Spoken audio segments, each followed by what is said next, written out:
So I was asked about some of the parameters on the seal check to go a little bit more in depth. So when we look at this under our bag settings, we can see our seal check and we've got a lot of things to choose from here. We'll start with the two that you're most likely to be using, and that's our long bag and our bags too close. Now, when you see the bags getting registered coming into the seal check, think of it like an on and an off. When a bag's in front of the sensor, it's on. And as that bag moves past the sensor, we're getting a time for how long that sensor stays on. For a normal bag, we're bouncing between 115 and 135, which means we need to catch a bag if it's any longer than, say, 240 to 260. So we need to catch those and reject them, which is how we come up with this number. That's a maximum amount of time that the light's allowed to stay on. Bags too close is the opposite. If a bag blocking the sensor means on, then when a bag moves out of the sensor, it's off. So we're looking for the minimum amount of time that that sensor needs to be off in between two bags. If the sensor is off for less than 200 milliseconds, our bags are too close together. Now, when the bags are too close, that means we're not going to be able to get a good reading off of those two bags to make sure they both have a good seal.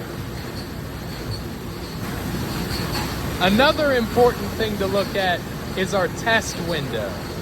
Think of the test window as how long we're getting a reading, and the reading being a representation of the average over that time. So if our test window is way too big, we're getting a lot of zeros for when the bag's not present versus the time that the bag is actually in position to be tested. So the average over that amount of time is represented in these numbers here. So if it's too short, those numbers will be wildly inconsistent. If it's too long, then we're not going to get effective readings because it'll be too low. In general, we shouldn't have to see this change too much. Another important thing that we want to look at is our laser 2 start offset. So when the programmer set up this seal check, they used a nice equation so that it knows when the bag's registered, how long to wait for test 1, and how long to wait until test 2. So, in a perfect world, this offset will always be 0. However, if the scaling changes, meaning that this belt has been replaced, or this belt has been replaced, then that timing from that equation might not be perfect anymore.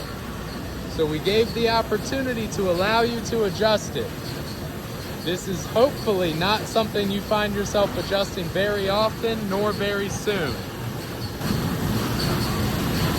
Another 2 very important qualities to look at is our delay to reject and our duration of reject.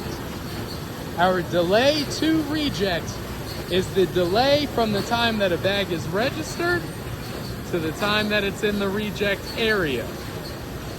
Because if that bag is traveling and fails, it's still taking that timing, not from the point of failure, but from the point of registration.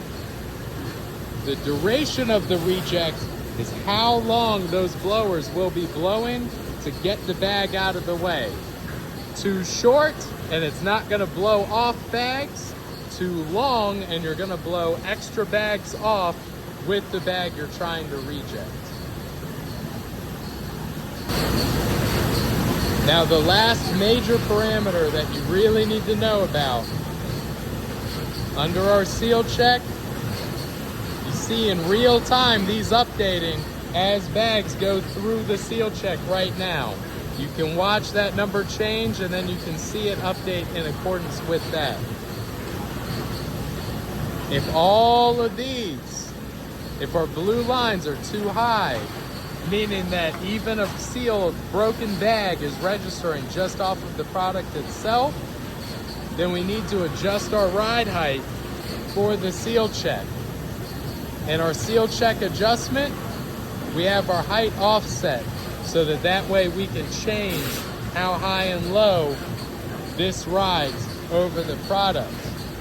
Incredibly important to know, you cannot make this adjustment with the conveyor on. That would be very damaging to your machine.